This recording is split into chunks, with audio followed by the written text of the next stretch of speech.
नमस्कार, आप देख रहे हैं पॉडकास्ट विद दीपक। आज हमारे बीच में वो इंसान है जो एक तरफ बिजनेस संभालते हैं और दूसरी तरफ सोशल मीडिया पर लाखों लोगों को मोटिवेट करते हैं, जिनकी सोच है कि काम को ऐसा करो सिर्फ लोग देखें नहीं, उससे सीखे भी। जैसे आपका इतना बड़ा बिजनेस है राम इंटरप्राइजेस, बहुत बड़ा नाम है इसका। शुरुआत करने का विचार आपके मन में कहाँ से आया? तो बेसिकली मैंने अभी पीछे टाइम में बोला ही कि जैसे मेरे एक अंकल थे, शुक्ला अंकल, उन्होंने मुझे बहुत ज़्यादा इंकरेज किया, उन्हीं की बातें पिन हुई। दूसरा मेरे बाबा जी ने, ग्रैंडफादर ने, जो काफ़ी अच्छा उन्होंने मुझे गैप जितना भी था, ग्रिप थी, वो सारी चीज़ें उन्होंने समझाई और बोला करके कराया। और स्टार्टअप में काफ़ी हेल्पफुल भी रहे। फंडिंग सारी तो भाई घर का ही आदमी कोई कैपिटल देने वाला होता तो बाबा जी ने ही सारी चीज़ें की। और दूसरा कहीं ना कहीं जो मैं ज़्यादा इंकरेज हुआ और ज़्यादा पिन हो पाई बातें, वो शुक्ला अंकल थे हमारे।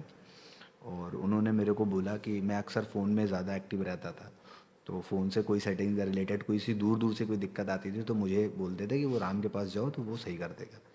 तो मैंने वहाँ से इस चीज़ को एनालाइज़ भी किया और उन्हीं से उन्होंने भी इस चीज़ को समझा कि अगर तुम इतना नॉलेज रखते हो और फ़ोन का भी शौक है तो क्यों ना सेल फ़ोन का ही तुम अपना स्टोर ओपन करो और अच्छा चलेगा। उन्होंने इतनी कॉन्फिडेंस से कहा था कि डैम श्योर मुझे भी इतना आइडिया नहीं था। उन्होंने बोले थे तुम डाल भर दोगे ना तो तुम्हारा बहुत अच्छा ये रन करेगा। और वो मोस्टली आज 10 साल पूरे होने को हैं, 10 साल कुछ महीने, और बहुत अच्छा रिस्पॉन्स मिला है। और अभी फ्यूचर प्लान भी हमारी ब्रांचेस कई सारी और होने वाली हैं, वो मैं तो अभी सीक्रेट रख रहा हूँ।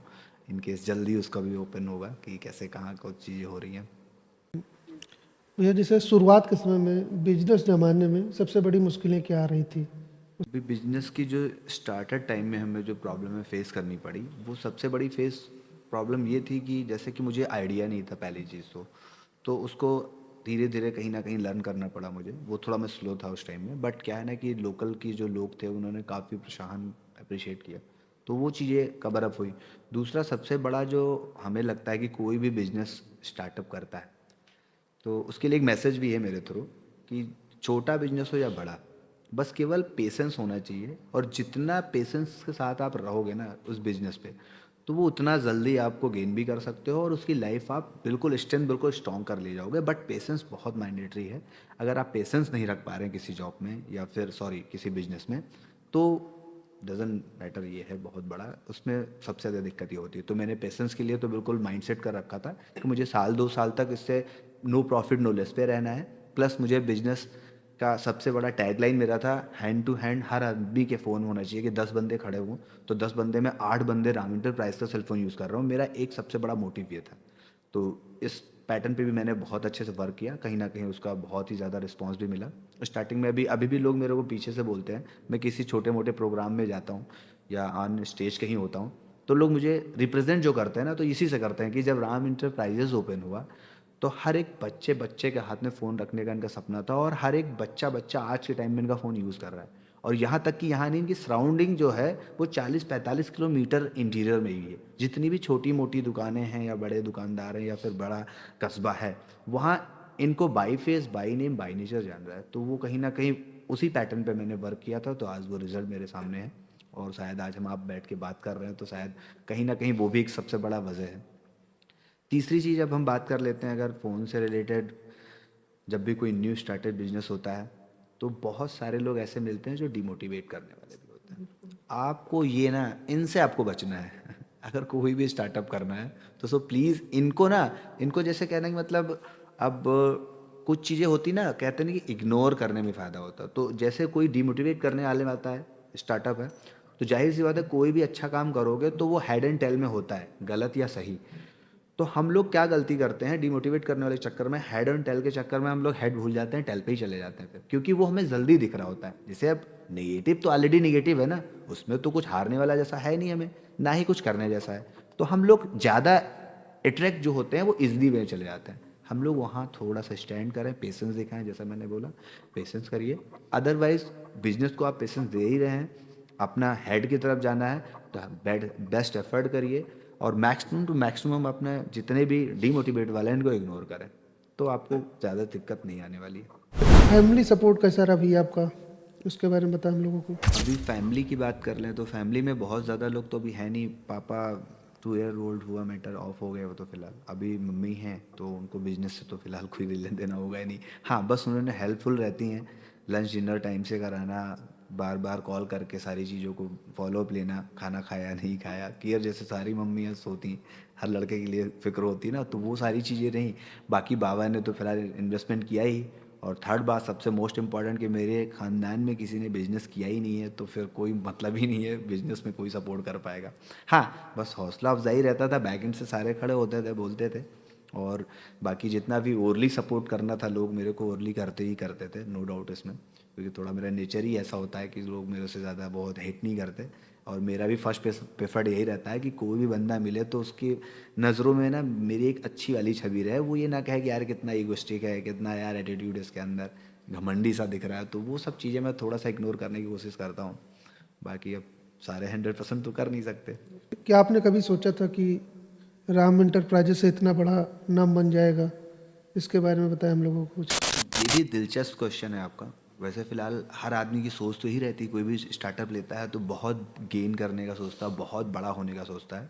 बट जो मेरा माइंडसेट था, मुझे बस इतना था कि मुझे अपने आर नगर में सबसे बेस्ट रहना है, पहली चीज़। तो कहते हैं ना कि स्टेप टू स्टेप चलने वाला ही आदमी चल पाता है। या तो फिर अब मैं अचानक से ऊपर जाना है मुझे, तो ऊपर भी जा सकते हैं, अचानक से नीचे भी आ सकते हैं। तो मेरा जो फर्स्ट कॉन्सेप्ट था कि मुझे अपनी प्राइमरी ग्राउंड क्लियरेंस जो है वो पूरा आर नगर कवरेज करना है, आर नगर को ना एकदम राम में करना है।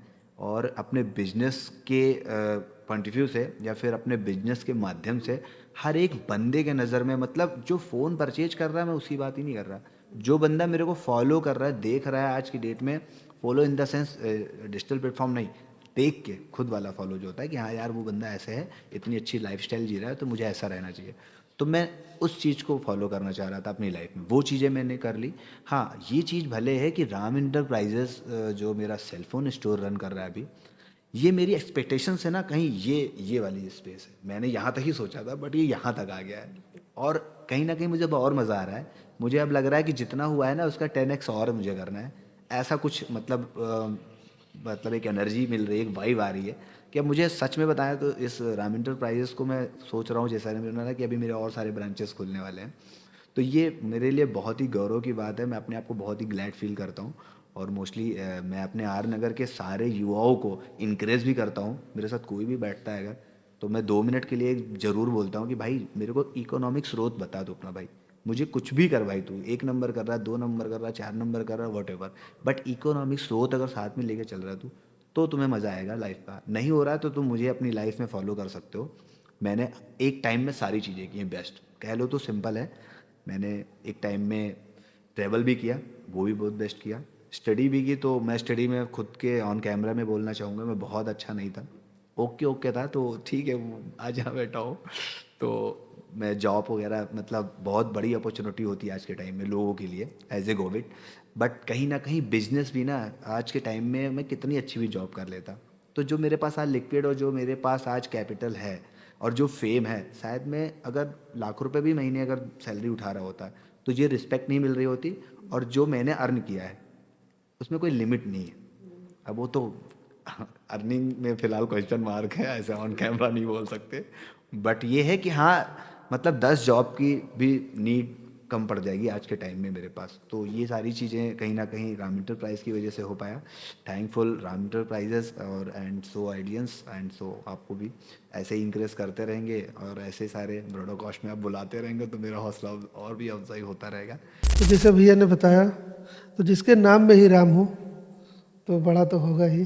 जैसा कि भैया मार्केट में इतना कंपटीशन है, लेकिन फिर भी लोग राम इंटरप्राइजेज के दीवाने क्यों हैं? जैसे ऐसा क्या है राम इंटरप्राइजेज में लोग दौड़े, एकदम दौड़े आते हैं, भागे आते हैं। जैसा कि हमने खुद जाके देखा है कि जैसे हमने एंट्री लिया आपके राम इंटरप्राइजेज में, तो हमें लगा वहाँ पे बाई वन गेट वन का सेल लगा है। जो आ रहा है वो कुछ ना कुछ लेके जा रहा है, जो कुछ नहीं लिया वो भी लेके जा रहा है। तो इसके पीछे का राज हम लोगों को बताएं। भी यही हुई बात ना कि जैसे आप जब तक कोई इन्वेस्टमेंट नहीं करते हैं तब तक रिटर्न नहीं मिल सकता। तो जब तक आप कहीं कुछ चीज़ लगा नहीं रहे होते हैं वहाँ से फिर मिलना मुश्किल है। तो पहला तो जो भी मेरे यहाँ आ रहा है या फिर शॉप के अंदर आया हुआ, तो कहीं ना कहीं वो मेरा एज ए कस्टमर है, as a business point of view से सोचें, अगर बिजनेस से देखा जाए उसको, तो वो कहीं ना कहीं एक मेरा प्री इन्वेस्टमेंट है। आज जितना भी जो भी हम करेंगे, जितना भी अच्छा हम करेंगे, उतना अच्छा वो कल रिटर्न मेरे को मिलना ही मिलना है। दूसरा, जो लोग मेरे से इतना इंकरेज होते हैं, आते हैं मिलने, जो आपने बताया कि जैसे लग रहा हो 1 बाई 1 चल रहा हो या 1 गेट बाई 1 फ्री चल रहा हो, तो उस तात्पर्य पे आपसे बात करेंगे कि हमारा सबसे बड़ा नेचर मायने रखता है। आप जब भी कोई कस्टमर, जैसे हारे, आप खुद अपनी जगह पे जज करिए कि एक आपको सेल फ़ोन खरीदना है और आप मेरे यहाँ आए हो, और आपको क्या हुआ कि जैसे मैंने फ़ोन को ही डिस्प्ले किया, दिखाया और बस सारी चीज़ें हो गई, ठीक है, बात ख़त्म हो गया, ठीक है, लेना है नहीं लेना भाई, दैट्स इट। आपके पास 10 ऑप्शन है और मेरे पास भी 10 कस्टमर के ऑप्शन है। लेकिन अब आपको प्लस जो मुझे स्पेशल फ़ील कराना है, एक आपको एक प्रीमियम कहीं न कहीं लग्ज़री फ़ील कराना है, या आपको एक वीआईपी ट्रीटमेंट देना है, अगर आपको दोबारा मेरे पर रिटर्न आना है, या फिर वो जो भागने दौड़ने वाली बात आपने बोली, तो वो यहीं पे रिलेट करती है, यहाँ पे फॉलो किया जा सकता है उस चीज़ को, कि जैसे कोई कस्टमर मेरे पास परचेज करने आया तो मैं एज ए उसको अपने जगह पे रखता हूँ कि उसकी क्या क्या एक्सपेक्टेशन हो सकती है, उसकी क्या क्या इच्छाएं हो सकती है मेरे से, कि भाई मैं जाऊँगा तो चीप रेट मिल जाए, बेस्ट प्रोडक्ट मिल जाए, बिहेव भी अच्छा मिल जाए, साथ में अगर कोई चीज़ें अगर भाई बोल देता है तो फ़ोन से रिलेटेड नॉलेज भी देनी है हमें। और कहीं ना कहीं इस चीज़ को मैंने इतना अच्छे से ग्रिप किया हुआ है कि कोई भी कस्टमर मेरे यहाँ आता है तो पहले तो उसको इतना टाइम देना होता है ना, कि 2 से 3 मिनट तो उसको खाली बस हम बात करके उसको अपने आप से सिंक कर लेते हैं, बातचीत करके एकदम से लगेगा कि हाँ यार, मैंने फ़ोन भी खरीदा और भाई ने कितना अच्छी अच्छी बातें बोल के, और ये मेरे को कितना अच्छा समझाया बंदे ने। तो ये बहुत कम स्टोर पे मिल पाता है। बेसिकली आज के स्टोर में सब जानते हो कि बस सब फर्स्ट्रेटेड बैठे होते हैं, मैं भी बैठता हूँ, ऐसा नहीं है। मुझे भी कई सारे कस्टमर ऐसे होते हैं जो फर्स्ट्रेट कर देते हैं, बट उसके लिए मैं फिर दूसरे को पास ऑन कर देता हूँ, भाई आप इनको थोड़ा सा ब्रीफ कर दीजिए बीच में। तो वो एक कॉन्सेप्ट हो गया। लेकिन अभी जो मेरा कंसर्न था सबसे प्यारा और सबसे बढ़िया, मुझे जो लगता है एज ए कस्टमर इंडिया के, कि कस्टमर को एक अच्छा पहले से वाइब आनी चाहिए, बेस्ट वाइब होनी चाहिए, प्लस आप जब भी जाते हो किसी भी स्टोर पे तो हमें एक अच्छा रेट के साथ साथ एक अच्छा बिहेव चाहिए होता है जो आपको कनेक्ट करता है। जैसे मैं अगर थोड़ी सी रिस्पेक्ट दे देता हूँ आपको, तो मेरा तो कुछ जाने वाला नहीं है, लेकिन उल्टा मुझे आपका जो बॉन्ड है वो मिल जाना है। प्लस आप जब भी जाओगे ना तो ओरली जो मेरे को सपोर्ट करो बैंक से, मेरा अगर बिजनेस इतना अच्छे से रन कर पा रहा है तो कहीं ना कहीं वो चैनल और ओरली माउथली लोगों ने इतना सपोर्ट किया मेरे को। तो जो ओरली ओरली बोलते रहते हैं, मतलब मुंह से जो प्रचार चल रहा होता है, अगर 10 लोग खड़े हैं अगर राम भैया के यहाँ स्टोर बहुत बढ़िया है यार और वहाँ फ़ोन बहुत बढ़िया मिलता है, तो अब क्या है, अगर नहीं भी अगर बार मिल रहा हो, बाट सॉरी फॉर दैट, बट 10 जन खड़े हैं तो 4 जन तो उससे रिलेट कर ही जाएंगे, हाँ यार 4 जन बोल रहे हैं तो कुछ तो होगा। जैसे आज के टाइम में जो दिखता है वही बिकता है कहते हैं ना, तो आज के टाइम में एक स्लोगन इसमें और ऐड होना चाहिए कि जो सुनाई देता है वही भी चलता है। तो जो सुनने में आएगा उसी को आगे लोग पास करेंगे। अगर आपको 10 लोग निगेटिव बोलने लगे तो 2 लोग तो आपसे निगेटिव हो ही जाने हो जाएंगे, 8 ना हो ना, कोई मैटर नहीं करता। तो ऐसे मैंने इस चीज़ को फॉलो किया है। कोई भी कस्टमर आता है तो उसको प्रीमियम फील कराना है, प्लस बेस्ट रेट करना है, उसको अच्छे प्रोडक्ट के साथ ही रखना है। हम लोग का रिकॉर्ड है आज तक 10 से 11 साल होने को है, बीच का कुछ मंथ बाकी है 11 साल होने में, एक भी कस्टमर ऐसा नहीं कर सकता है कि हम लोगों ने किसी को फोर्सफुली का ऐसा प्रोडक्ट दिया हो जिससे वो डिसअपॉइंटेड हो। मैं खुद जब एनालाइज कर लेता हूँ ये प्रोडक्ट एकदम 100% है तो मैं इंसिस्ट करता हूँ, नहीं तो मैं भाई नहीं, आप ऐसा करो, इसको मत ही लो, ज़्यादा सही रहेगा, या आपको चीप रेट में लेना है तो मैं आपको साफ बातें बोल के दे रहा हूँ, आपकी हेडेक है, आप इस पर एग्री करोगे तो हम आपसे साथ डन करेंगे। तो ये सारी चीज़ें प्योरिटी और जेन्युइन के साथ होता है। कस्टमर्स का जो विश्वास होता है उसे जीतने का क्या राज है? कोई भी कस्टमर जाता है तो खाली हाथ नहीं आता है, और उसको कन्विंस करके कुछ ना कुछ देना है ज़रूर। उसके बारे में हमको बताएं। कस्टमर से अगर बात करें तो जीतने जैसा कुछ है ही नहीं। अभी दो ही चीज़ पे आप पैटर्न पे काम कर सकते हैं। पहला तो आपको रेट काफ़ी अच्छा करना होता है, जो सबसे ज़्यादा नीड है आज के टाइम में, हर आदमी को चाहिए होता है। मैं भी अगर कुछ भी आउटडोर परचेज करने जाता हूँ एज ए अपन अप्लायंसेस का या फिर कुछ भी, कपड़े, गारमेंट, ज्वेलरी, कुछ भी, तो चाहता हूँ पहले रेट बेस्ट मिल जाए। तो उस पे उस पैटर्न को आप पहले कवर अप करना है। दूसरा सबसे मोस्ट इंपॉर्टेंट ये होता है कि आप जो भी कस्टमर आता है ना उसको इंटेंशन देना होता है, उसको रिस्पेक्ट देनी होती है, उसको आप अच्छा फील करा ले गए ना तो वो फिर आपसे दूर नहीं हो पाएगा। आपको हमेशा जितनी भी सर्विसेज आपको फ़ोन से रिलेटेड है, अगर स्टोर फ़ोन का है तो आपको देता ही रहेगा। तो हम लोग इन दोनों पैटर्न पे पूरा प्रॉपर तरीके से वर्क करता हूँ। और तीसरा सबसे अच्छी है good service and with stock. तो सर्विसेज में आप सारी चीज़ें आ गई, चाहे वो फ़ोन से सर्विस हो, चाहे फिर स्टाफ की सर्विसेज, कोई भी कस्टमर को कोई भी चीज़ें प्रोवाइड करनी है, समझाना है, देना है, बोलना है, या फिर उसकी कोई भी रिक्वेस्ट है उस पर फॉलो अप करना, या फिर उसको कहीं ना कहीं ज़्यादातर मतलब कहीं ना कहीं पूरा कंसिडरेट करना होता है, इग्नोर नहीं करना और पास कर देना, जो नहीं अभी नहीं वो। तो ये सारी चीज़ें हम लोग स्टैंड पे कोशिश करते हैं। तो ये बहुत बड़ा लॉजिक है और कस्टमर को कनेक्ट ज़्यादातर यही बनाता है। कोई भी चैनल है तो उसको आप जब तक फॉलो अप प्रॉपर तरीके से कोई भी चीज़ करते हैं तो ऑटोमेटिक वो सर्किल में आ जाता है। जैसे आजकल ऑनलाइन का सबसे ज़्यादा ज़माना है, फ्लिपकार्ट हो गया, फ्लिपकार्ट, अमेज़न, इसका ज़माना है। तो इस ज़माने में भी आपने देखा है कि ऑफ़लाइन, इस ज़माने में, ऑनलाइन के ज़माने में ऑफ़लाइन का सिक्का ज़माना बिज़नेस में, इसके पीछे का राज। दीपक जी एकदम एकदम सही बात कही आपने। अभी जो है ई कॉमर्स की बात कर रहे हैं, जो ऑनलाइन प्रोडक्ट हैं या फिर ऑनलाइन परचेजिंग के लिए जो भी कस्टमर्स लोग विजिबिलिटी करते हैं, तो उनमें एक सबसे बड़ा कंसर्न तो ये है कि एक तो हम लोगों ने ये चीज़ एकदम कस्टमर को रियलाइज़ करा दी है कि आप ऑनलाइन परचेज करते हैं तो ई कॉमर्स का सबसे बड़ा एक जजमेंट है कि आप रिप्लेसमेंट बंद कर दिया। तो कहीं ना कहीं एक ड्रॉबैक हुआ।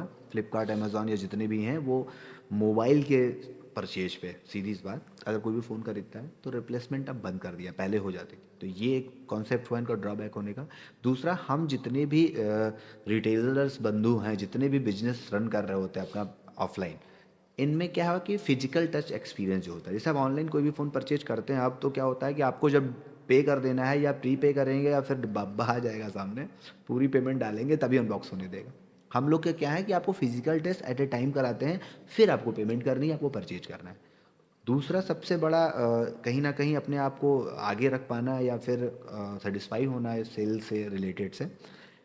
अब ऑनलाइन कोई गिफ्ट तो करता ही नहीं। हम लोग फेस्टिवल टाइम, एवरी फेस्टिवल, कोई भी फेस्टिवल होता है तो उसमें बढ़िया से बढ़िया बेहतरीन प्रीमियम लग्जरीज गिफ्टिंग करते हैं। ऑनलाइन कभी नहीं होता है।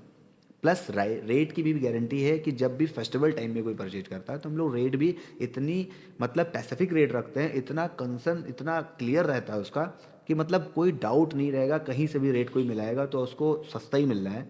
ये एवरेज मतलब ऑनलाइन की बात कर रहा हूँ। जैसे कोई बिग बिलियन डे है या फिर कोई दिवाली सेल है, ऐसा कुछ पर्टिकुलर कोई सेल चल रही होती है, उस टाइम कहीं ना कहीं थोड़ा सा गैप होता है, लेकिन अगर उस टाइम हम लोग का रेट कोई मैच करता है तो सेम सिमिलर आ जाएगा, कोई ज़्यादा गैप नहीं देंगे।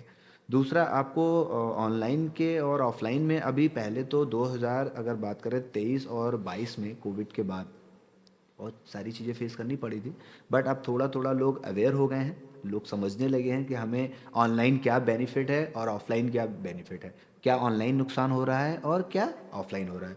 बेसिकली आप खुद सोचिए, अपने कैपिटल को ऐसी जगह दे रहे हैं जहाँ से कोई सपोर्ट नहीं है। आप अगर अपने लोकल किसी मार्केट से, शॉप से अगर ऑफलाइन परचेज करते हैं तो पहली चीज़ आपका कैपिटल आपके मार्केट में रह गया। दूसरा, उससे 4 लोग की उस जॉब अंदर कर रहे होते हैं शॉप के, उनका घर चल रहा होता है। प्लस आपको फिजिकल टच के साथ फ़ोन मिलता है, आपको सिक्योर फ़ोन होता है। आपको कभी भी 1 साल के अंदर इन केस कोई प्रॉब्लम हुई तो आपको सर्विस सेंटर अगर नियरेस्ट रहा तो ठीक है, नहीं तो किसी को 40 किलोमीटर अगर जाना पड़ा और साल भर में 4 बार ही इशू आ गई तो जितना उसने बचाया नहीं ऑनलाइन जाके, उससे ज़्यादा तो उसका कन्वेंस में चला गया। तो इस वजह से इस सारी चीज़ों को हम लोग ब्रीफ करते रहे लोगों को, और कहीं ना कहीं इस चीज़ को लेके लोग का विज़न एकदम क्लियर है आज के टाइम में। बहुत ही रेयर में कोई आप ऑनलाइन जाता है। 90% लोग हम लोगों से ऑफलाइन हैं। 10% में अभी ऐसे हैं जो कुछ स्पेसिफिक मॉडल जो हैं वो स्टेंट हम लोग नहीं अगर प्रोवाइड कर पाए ऑनलाइन ही, लेकिन ऑफलाइन नहीं। ऑनलाइन तो जो है उनको अगर नहीं कर पाए तो मेरे कस्टमर मूव हो रहे हैं, नहीं तो 90% तो मेरे ऑफलाइन ही अभी प्रॉपर अच्छे से चल रहा है और सेटिस्फाई भी है। तो जैसे भैया आपका इतने कम उम्र में इतना बड़ा नाम है, आपने यहाँ से लेके यहाँ तक और मेंटेन किया। जैसे कि राजनगर में आपका बहुत बड़ा नाम है, राम इंटरप्राइज। अगर कोई जाएगा राजनगर तो राम इंटरप्राइज जरूर जाएगा। तो इस उम्र में इस ऑरा को मेंटेन कैसे किया आप? इतना रिस्पेक्ट को आप कैसे मेंटेन किए, इसके बारे में थोड़ा हम लोगों को बताएं भैया। तो दीपक भाई ने जैसा भी पूछा कि इस एज में, इतनी कम एज में इतनी रिस्पेक्ट और इतना नाम कैसे आपने गेन किया, तो पहली चीज़ तो रिस्पेक्ट के लिए या किसी काम के लिए एज मायने नहीं रखता है। और रही मेरी बात, तो मैं बहुत ही सपोर्टिव और बहुत ही रिस्पेक्ट करता हूँ। कोई भी बंदा आता है तो उसको मैं पूरा सपोर्ट करता हूँ। तो मैं अपने आर नगर क्या ही नहीं, अदरवाइज़ कहीं का भी बंदा कोई मेरे पास अगर आता है तो मैं इंस्टेंट तैयार होता हूँ उसको हेल्प करने को, किसी भी एंगल का हो, कैसा भी हो। और दूसरी चीज़, मैं शुरू टाइम से ही, मतलब बचपन से ही कह लीजिए, तो मैं बहुत सपोर्टिव था। अभी तो मैं वेल इस्टेब्लिश्ड हूँ, तो मैं भी जितनी भी यंगस्टर के बंदे हैं, जो भी अभी यूथ है, वो मेरे को इसीलिए लाइक करती है कि मैं बहुत ही हम्बल और बहुत ही मतलब कोऑपरेटिव और सपोर्टिव हूँ। कोई चीज़ आती है मेरे पास तो मैं किसी को डिनाई नहीं करता, और मैं हर बंदे के लिए स्टैंड करता हूँ।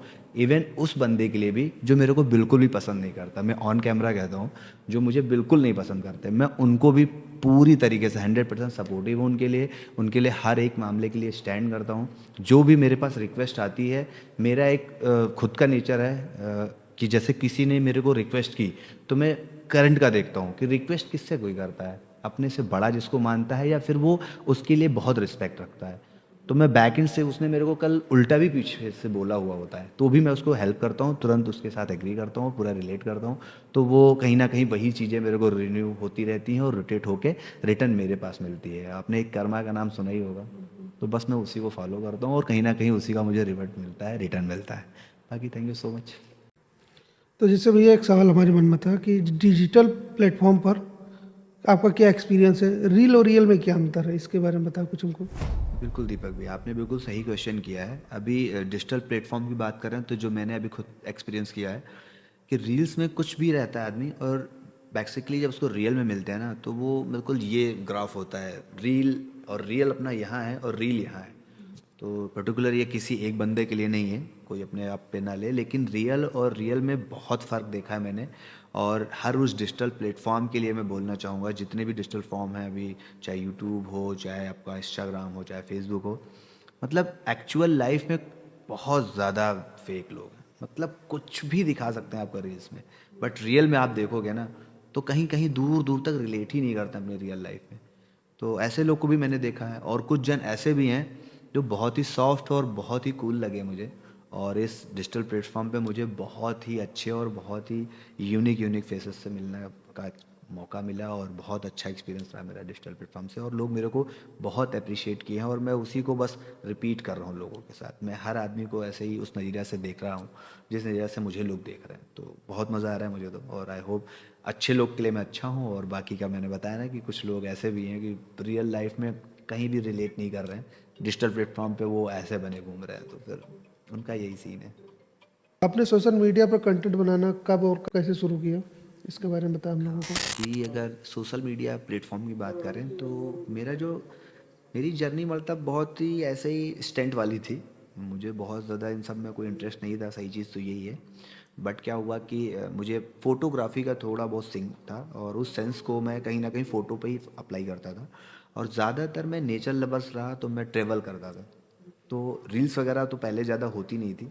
अगर 2012 13 14 में देखा जाए तो उतना ट्रेंड नहीं था। यूट्यूब वगैरह थोड़ा था, बट इंस्टाग्राम और फेसबुक वगैरह इतना मैं रील्स में नहीं था, बस एज ए फ़ोटो पोस्ट पे ज़्यादातर चीज़ें चलती थी। 2023 दिसंबर में, मैं हमेशा न्यू ईयर पार्टी के लिए बाहर ही रहता हूँ, तो 2023 दिसंबर को मैं ओली गया हुआ था। और वहाँ ऐसे मेरे दो दोस्त और बैठे हुए थे, तो वो बोलने लगे यार मैं लोग लास्ट टाइम खजियार गए थे हम लोग, खजियार की सारी फ़ोटो डिलीट हो गई, इस बार ऐसा कुछ करते हैं यहाँ की जो फ़ोटोज़ वीडियोज़ होगी हम लोग कहीं अलग से ड्राइव पे सेव करेंगे।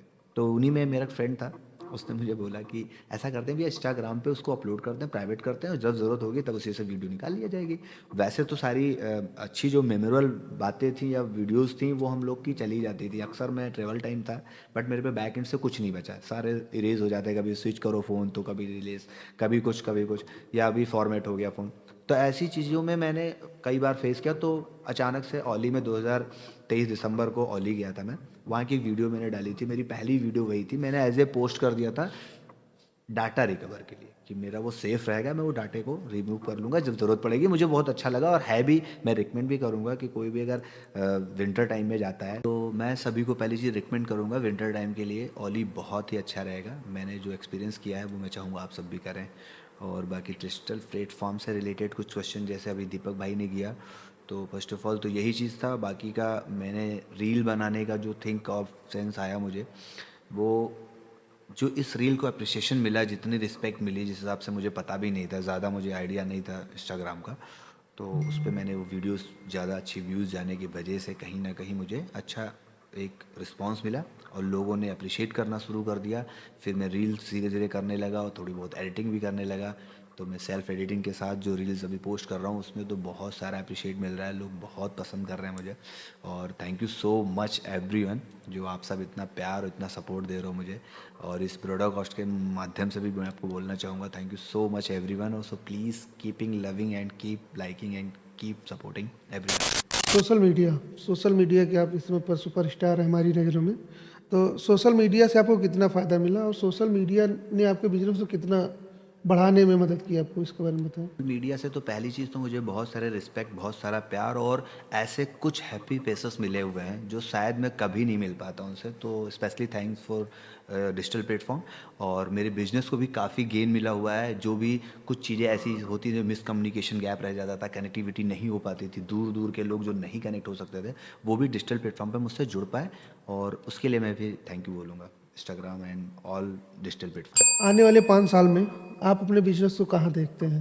अपने बिजनेस को जो मैं 5 साल का है वो 10x एक्स्ट्रा करने वाला हूँ। और अपने बिजनेस का जो मेरा दूर का विज़न है, जो मेरा विज़न क्लियर भी है, मुझे अपनी कई सारी ब्रांचेस ओपन करनी है और मेरा माइंड मेकअप भी उस पर चल रहा है और जल्दी जल्द उस पर वर्कआउट भी चालू हो जाएगा। तो जैसे आपके हिसाब से रोल मॉडल कौन है? जो भी मेरे रोल मॉडल हैं अभी तक मेरी लाइफ में, मतलब बहुत सारी चीज़ उन्होंने की है मेरे लिए, तो वो मेरे ग्रैंडफादर बाबा जी हैं हमारे। उन्होंने मेरे को बहुत इंकरेज किया और मेरे को उनको मुझसे उनको बहुत सारी एक्सपेक्टेशन थी, वो मैं उस सब पे खरा भी उतरा और उनका मैं बहुत ही मतलब मेरे लिए वो लकी चार्म थे और मेरे वो फेवरेट थे। तो इसी क्रम में चलते हैं, एकदम लास्ट क्रम में अब चलते हैं रैपिड फायर की तरफ और देखते हैं भैया के क्या रुझान रहता है रैपिड फायर में। आईफोन या एंड्रॉयड? आईफोन। सैमसंग या एप्पल? एप्पल। ऑनलाइन शॉपिंग या फिर ऑफलाइन शॉपिंग? ऑफलाइन। सेल बढ़ाने का सीक्रेट क्या है, डिस्काउंट या फिर रिलेशनशिप? दोनों से डिस्काउंट भी और रिलेशनशिप भी गुड भी है। ऐसा ब्रांड जो आप अपने शॉप पर ना बेचना चाहते हो? ऑनलाइन से रिलेटेड कुछ ब्रांड है, पर्टिकुलर किसी एक ब्रांड का नाम नहीं ले सकते, लेकिन ऐसे कुछ ब्रांड हैं जो ऑनलाइन बिलोंग करते हैं, उन्हीं को नहीं करेंगे। चाय या कॉफ़ी? कॉफ़ी। ऑलवेज। सुबह जल्दी उठना कि लेट नाइट तक काम करना? दोनों। जल्दी उठने में थोड़ा सा लेट होता हूँ, बट लेट से ही सोता हूँ, वर्कलोड ज़्यादा होता है। सोशल मीडिया का आपका फेवरेट क्रिएटर? फेवरेट क्रिएटर तो फिलहाल अभी मेरे बहुत सारे हैं, मैं पर्टिकुलर एक बंदे का नाम नहीं ले सकता, बट इसको थोड़ा सा क्वेश्चन मार्क में छोड़ते हैं। हंसने वाले हैं आप इसमें। बिजनेस नहीं करते तो आप क्या करते हैं? अभी मैं बिल्कुल पहले तो जॉब प्रेफर करता खुद के लिए, बट क्या है नहीं कि मुझे अच्छी अपॉर्चुनिटी मिली और अच्छे लोग मुझे मार्गदर्शक अच्छे मिल गए और मैंने भी अपना बेस्ट एफर्ट किया, तो बिजनेस इज़ द बेस्ट। पैसा जरूरी है या नाम? अभी तो फिलहाल दोनों ज़रूरी हैं, ये भी क्वेश्चन मार्क में ही है। फ्री टाइम में क्या करना पसंद करते हैं आप? अभी फ्री टाइम में मैं थोड़ा सा गेमिंग भी शौक है और कहीं ना कहीं अपनी ओल्ड मेमोरीज़ को रिवाइज करता हूँ। कुछ अपने आप से जो भी गलतियाँ होती हैं उन पे वर्कआउट करता हूँ और कहीं ना कहीं एक फ्यूचर प्लान का जो विज़न है मेरा, उस पर मैं ज़्यादातर थिंक करता हूँ, तो मैं ओवर थिंकिंग भी कह सकता हूँ। एक सपना जो आपका अभी तक पूरा नहीं हुआ?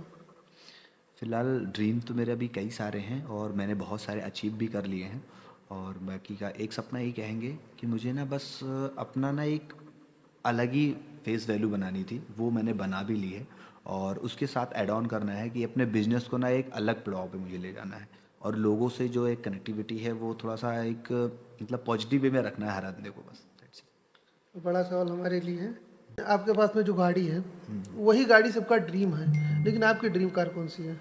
पैसिफिक तो कई सारी गाड़ियां हैं, लेकिन अभी ऑडी से रिलेटेड एक गाड़ी है, मैं अभी नाम नहीं लेना चाहूँगा, मैं सोच रहा हूँ उसको रिप्रेजेंट ला के ही करूँगा तो अच्छा रहेगा।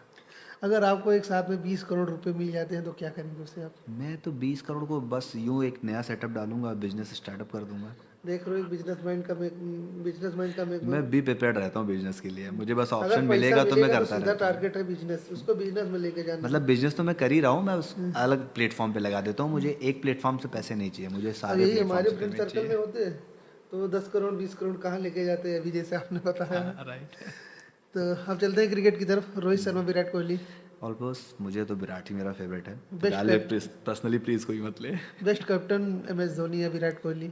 अभी 50-50 में है ये, धोनी भी है लेकिन विराट एज ए मेरा फेवरेट है, तो पहले प्रेफर धोनी को आई नहीं कर सकता, तो विराट ही करूँगा मैं। IPL में आपकी सबसे अच्छी टीम कौन सी है? अब फिलहाल तो आईपीएल में भी कई सारी टीमें थी, बट मेरी जो फेवरेट थी वो जो चेन्नई सुपर किंग्स। ज़्यादा टेंशन होना, सेल कम होना या फिर वीडियो में लाइक्स कमाना? फिलहाल टेंशन की दोनों बात है, बट मैं बहुत ज़्यादा लोड नहीं लेता, मेरी एक आदत है, मैं हमेशा ऑलवेज हैप्पी रहता हूँ। क्या कभी किसी कस्टमर ने गुस्सा दिलाया है? ऐसे बहुत सारे कस्टमर होते हैं जो फ्रस्ट्रेट और इरिटेट करते हैं, बट मेरा काम है, मैं कुछ देर के बाद स्किप कर देता हूँ उसको।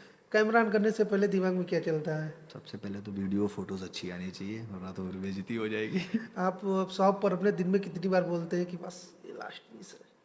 नहीं है ये तो फिलहाल मतलब एज ए सेल स्टॉक के लिए कह रहे हो आप, बिल्कुल। ये तो हर उस कस्टमर को जाते हुए जो कस्टमर जा रहा होता है ना उसके लिए ये टैगलाइन होती है। अब वो लास्ट में हमारा लास्ट सवाल है, थोड़ा पर्सनल सवाल। जैसे भैया अभी अनमैरिड हैं तो भैया का बड़ा नाम है, तो लास्ट सवाल फंसने वाले हैं इसमें। सवाल हमारा है कि क्या मोबाइल देते देते क्या किसी को दिल भी दे दिया आपने भी? हाँ, बेसिकली मोबाइल एक हार्ड फिजिकल टच है। अगर दिल मेरा फिजिकल टच में होता तो ज़रूर देता, वो तो अनविजिबल है, दिखता तो है नहीं, तो इसलिए कुछ भी कहना मुश्किल है। बातें घुमाना कोई इनसे सीखे। कौन सा सवाल था उससे क्या घुमा फिरा के जवाब दे दिए हैं। राम भैया को हम हमारी तरफ से, हमारी टीम की तरफ से बहुत बहुत धन्यवाद। इतना कीमती समय निकाल के भैया आए और दिल से धन्यवाद भैया, क्योंकि भैया बहुत ही मिलनसार आदमी हैं। अगर जाते हैं कहीं मिलते हैं तो एकदम ग्रैंड वेलकम करते हैं, स्वागत करते हैं। तो भैया को बहुत बहुत धन्यवाद हमारी तरफ से, हमारी टीम की तरफ से, पॉडकास्ट विद दीपक की तरफ से। थैंक्स फॉर कमिंग भैया। भैया ने भी बोला ना कि जो वेलकम करते हैं, रिस्पेक्ट देते हैं, तो ये रिस्पेक्ट ना इतना सा भी नहीं है जितना रिस्पेक्ट दीपक भाई या फिर ऑल ऑडियंस या और फ्रेंड्स या और ब्रदर्स ने मुझे दिया हुआ है ना, मतलब मैं पूरी लाइफ भी बोलता रहूँ, रिस्पेक्ट देता रहूँ तो कम पड़ने वाला है। तो मोस्टली सबको दिल से thank you so much, and specially Deepak भाई को जिन्होंने specially for invited for broadcast, and इनकी टीम भी बहुत अच्छी है, बहुत ही हम्बल और बहुत कोऑपरेटिव, तो उनके लिए भी दिल से thank you so much everyone. Okay, फिर बाय बाय।